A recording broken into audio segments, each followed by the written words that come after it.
Teate, kui nice on see, kui meie sisuteema tuleb stand-upist. Aleksander Eeri püstitas ühel oma show'l küsimuse, kust lõpeb silm ja kust algab nägu.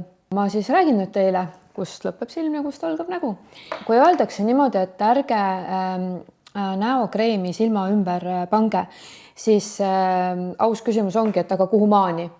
Ja tegelikult, kui me räägime silma ümbrusest, siis kui te näpuga ise katsute, siis see luu või siis see silmakoobas siiamaani on täiesti okei panna. Ise näpuga tunnete see kõva piirkond. Mida mina aastaid tegin, oli see, et ma siia ei pannud silmakreemi ega ka näokreemi, sest ennast vaatad peeglist otsa, unustasin ära. See külje peal siia võib panna mõlemat, nii silma kui näokreemi. Kuhu kindlasti ei tohi panna ei silma ega näokreemi, on see liikuv laug.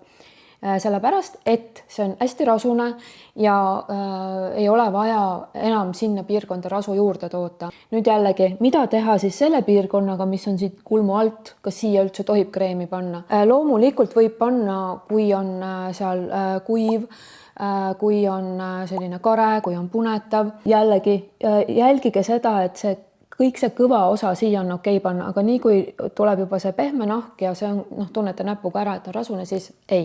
Viimane asi, mis ma tahan öelda, silma alla minge nende neljandate näppudega, sellepärast et nendel on kõige pehmem padi ja siis te ei venita ja ei hõõru oma nahka.